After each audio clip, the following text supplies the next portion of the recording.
Welcome to solverfy.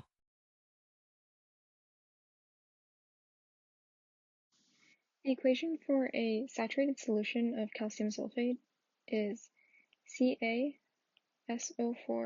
solid partially dissociates to Ca2 plus aqueous plus SO4 2 minus aqueous.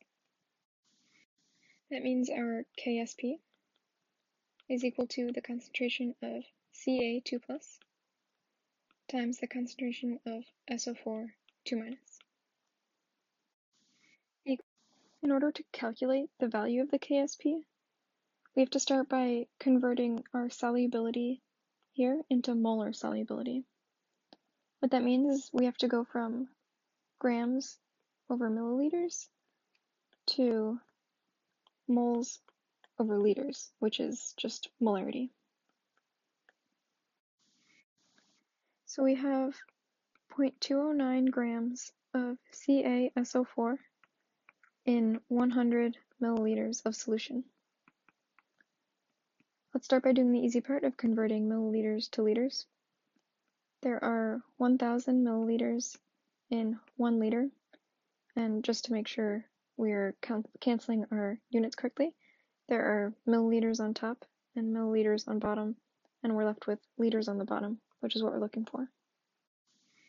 Now we just have to convert our grams to moles, and in order to do that, we need to know the molar mass of CaSO4. So we can check our periodic table to look up our molar mass of calcium, sulfur. Now we just have to convert our grams to moles. In order to do that, we need to know the molar mass of CaSO4. So we can check our periodic table to find the molar mass of calcium, sulfur, and oxygen, and add all those together, where we're adding 1 times the molar mass of calcium, 1 times the molar mass of sulfur, and 4 times the molar mass of oxygen.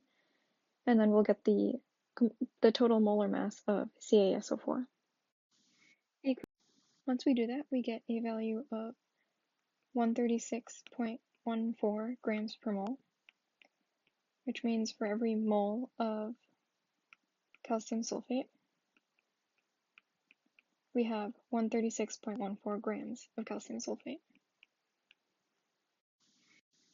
Now we can make sure our units cancel.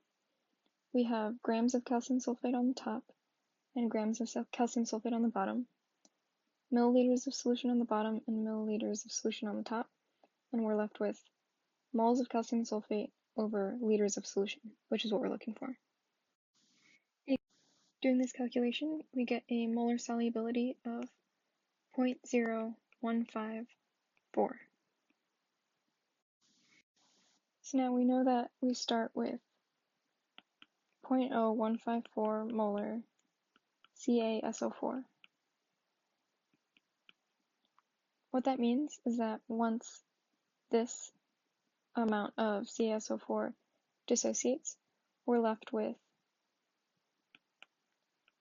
0.0154 molar Ca2 plus and 0.0154 molar SO4 2 minus. This is because in our equation up here, we have a 1-to-1 ratio between CaSO4 and Ca2 plus, meaning we have the same concentration of Ca2 plus as we have of CaSO4, and also a 1-to-1 ratio of CaSO4 to SO4 2 minus, meaning we have the same amount of SO4 2 minus as we do of CaSO4. And now we can plug these values into our KSP expression and solve. So KSP is equal to 0.0154 molar times 0.0154 molar. This is equal to 2.36 times 10 to the negative 4th.